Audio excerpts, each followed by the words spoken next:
Assalamualaikum warahmatullahi wabarakatuh. Salam sejahtera untuk kita semua. Kembali lagi bersama Abi Muiz, belajar matematika lebih mudah. Ya, Dadi, kali ini akan saya lanjutkan pembahasannya, itu bab perbandingan bagian kedua, materi matematika kelas 7 semester 2. Khususnya yang akan saya bahas kali ini adalah perbandingan senilai. Untuk itu sebelumnya jangan lupa ditekan tombol subscribe, like, dan loncengnya sehingga kalian tidak tertinggal informasi setiap video yang akan saya upload berikutnya. Jangan lupa untuk di-share dan komennya. Semoga kita semua dalam keadaan sehat dan sukses. Terima kasih. Baik, kita mulai. Materi pembelajaran kita kali ini adalah memahami dan menyelesaikan masalah yang terkait dengan perbandingan senilai.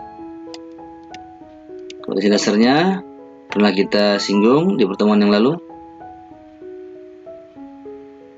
Baik, tujuan belajarnya adalah setelah mempelajari materi ini, diharapkan peserta didik dapat menentukan apakah suatu perbandingan merupakan perbandingan senilai atau bukan. Yang berikutnya, menyelesaikan masalah yang berkaitan dengan perbandingan senilai. Baik, jadi kita masuk materinya. Perbandingan senilai atau proporsi merupakan perbandingan antara dua komponen. Jika komponen pertama naik atau bertambah, maka komponen kedua juga naik atau bertambah. Begitu juga sebaliknya, jika komponen pertama turun, maka komponen kedua juga turun. Jelas ya? Baik, kita bahas lagi supaya lebih jelas. Contoh perbandingan senilai dalam kehidupan sehari-hari, yaitu seorang pembuat kue biasa membuat kue dengan cara sebagai berikut. Jika ia menggunakan 1 kg mentega, maka terigu yang digunakan adalah 2 kg. Jika ia menggunakan 2 kg mentega, maka terigu yang digunakan adalah 4 kg. Dan seterusnya dengan perbandingan yang tetap. Ya. Tulisan tersebut kita buat dalam bentuk tabel seperti ini ya. Ini mentega dalam kilogram, juga terigu dalam kilogram yang diperlukan. Jika menteganya 1 kg tadi, maka diperlukan terigu 2 kg. Jika menteganya 2 kg ya, maka terigunya 4 kg seperti yang digambarkan tadi. Nah, inilah perbandingannya selalu 1:2 ya. Nah, 1 2 kalinya 2, 2 2 kalinya 4, 3 2 kalinya 6. Atau di sini 2 dibagi 1 2, 4 dibagi 2 2 ya. 3 dibagi 1 3, 6 dibagi 2 3. Jadi perbandingan selalu tetap ya. Seperti itu. Nah, jika dalam bentuk persamaan, kita lihat tadi yang pertama ya, perbandingannya 1:2 kan, antara mentega dan terigu. Aku untuk yang berikutnya juga tetap ya, 2:4 atau disederhanakan 1:2 ya, sama-sama dibagi 2. Ini juga yang berikutnya perbandingannya tetap 1:2. Ini juga tetap 1:2. Jadi kesimpulannya, X banding Y, jika X-nya mentega, Y-nya terigu, tetap 1:2. Nah, ini kalau dikali silang, Y dikali 1 ya, Y 2 dikali X 2X. Jadi Y sama dengan 2X. Nah, ini adalah persamaan garis lurus yang melalui titik pusat 0,0 ya. Kalau koordinat kartesius itu 0,0 adalah titik pusatnya. Jelas ya nih, kita ingat ini merupakan perbandingan senilai cirinya. Baik, kita lihat dengan grafik ya. Kita buat ini X, ini Y. Peleknya 1, Y-nya 2 ya. Oke, udah kelihatan X-nya 1, Y-nya 2. Berikutnya X-nya 2, Y-nya 4 ya. X-nya 2, Y-nya 4. Terus seperti itu. Maka didapat inilah persamaan garis lurus tadi yang melalui titik pusat 0,0 atau titik pusat koordinat. Jelas ya. Inilah perbandingan senilai. Baik, contoh berikutnya. Manakah dari tabel berikut yang termasuk perbandingan senilai dan mana yang bukan? Ini, kita lihat. Perbandingannya sama, apakah tidak? Kita lihat ya. 6/2, 3. 12 bagi 4, 3. 26 bagi 6, 4 ya. Berbeda di sini ya. Jadi, inilah bukan perbandingan senilai. Kita lihat ya. Ini kita lihat 4/1 4, 8/2 4, 16 bagi 4, 4. Ya, 4 semua ya.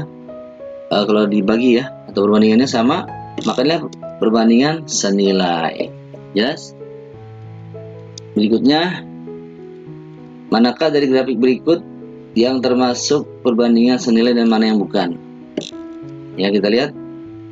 Ini jelas ya perbandingan senilai karena tadi apa? Persamaan garis lurus yang melalui titik pusat koordinat atau titik 0,0, maka dia adalah perbandingan senilai ya. Tadi udah kita bahas. Ini bukan. Kenapa? Dia bukan garis lurus ya. Ini adalah fungsi kuadrat ya, garis lengkung. Maka bukan perbandingan senilai. Jelas? Nomor 2 yang C masih sama. Apakah perbandingan senilai atau bukan? Ini bukan ya. Kenapa? Karena tidak melalui titik pusat koordinat atau 0,0 ya. Maka bukan perbandingan senilai. Baik, nomor 3. Sebuah mobil membutuhkan 9 liter bensin untuk menempuh jarak 108 km. Bahas. Ada beberapa cara ya. Cara pertama dulu. Ini ada bagian atau komponen bensin dan jarak ya.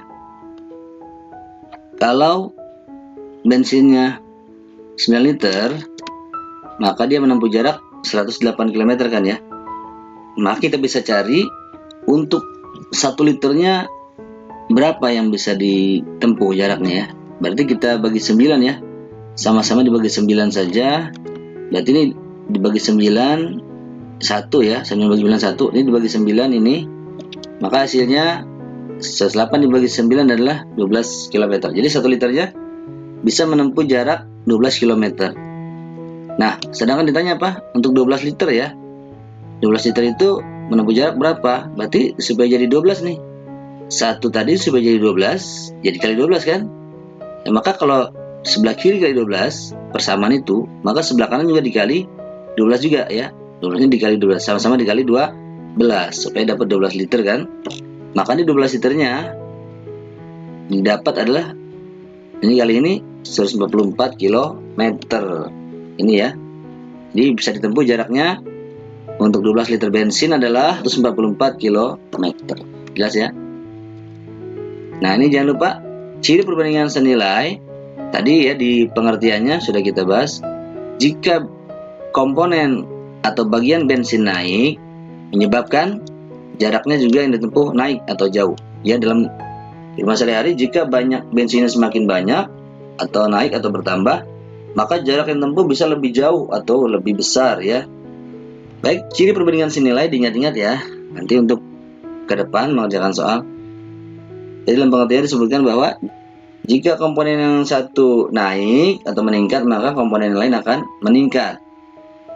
Nah, di sini jika bensinnya banyak atau semakin banyak, maka jarak ditempuh akan semakin jauh atau semakin besar ya. Dan sebaliknya, jika bensinnya semakin sedikit, kalau turun ya, maka jarak tempuh juga semakin sedikit atau semakin dekat, turun juga. Begitu ya, boleh. Jelas ya? Nah, dengan cara kedua, ini masih ada bagian bensin dan jarak ya. Nah, sekarang untuk 12 liter bensin, maka jaraknya berapa? Kita cari. Ya, ini pakai perbandingan ya. Oke, ini perbandingan senilai. Tadi cirinya sudah kita tahu ya. Jika bensinnya semakin banyak, maka jaraknya semakin besar atau semakin jauh. Sama-sama naik ya. Maka atas bagi bawah, sebenarnya atas dibagi bawah gitu saja ya. Cara kedua. Maka 9 dibagi 12 sama dengan atas bagi bawah nih 108 dibagi P. Nah, ini kali silang. Yang mau dicari kan P ya. Berarti P dikali duluan. 9 dikali P. Ini 12 dikali 108. Ini jangan dikali dulu, akan susah. Dibagi saja dulu.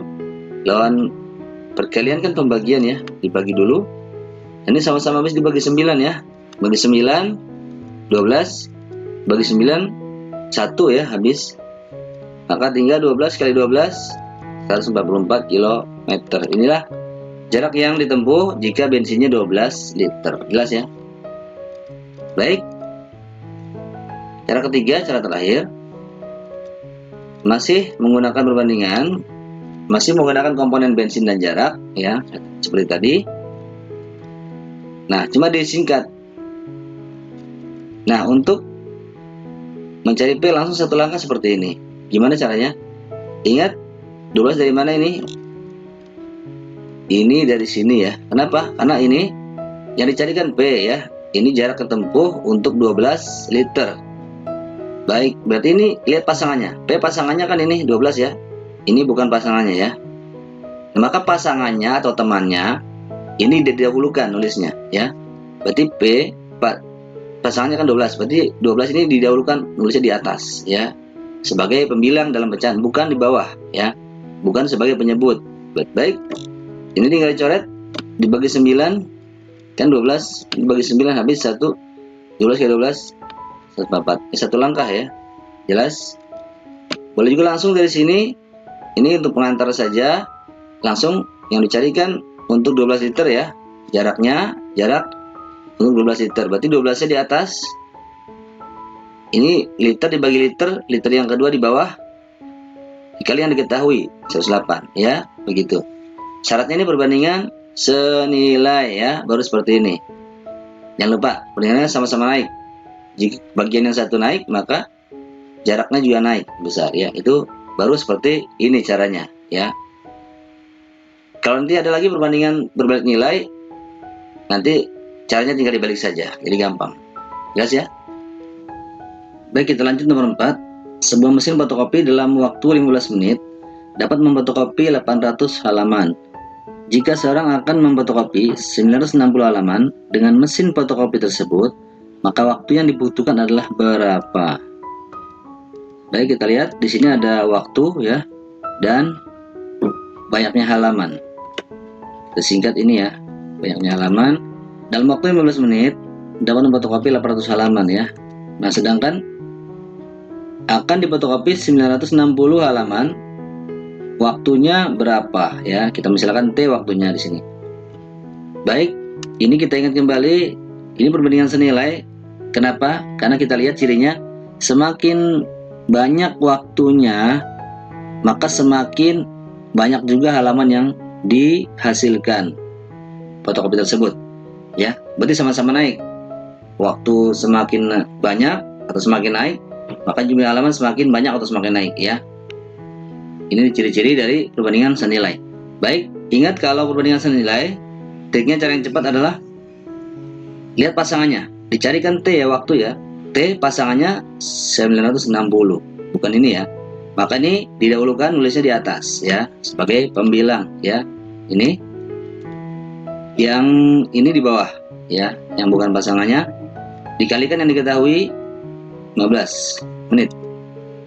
Sama-sama dibagi 10 habis nolnya. Tinggal ini sama-sama habis dibagi 5 ya. Dibagi 5, 3, yang bawah juga dibagi 5, 16 ya. Tinggal 96 dibagi 16 adalah 6. 6 dikali 3 18 ya menit.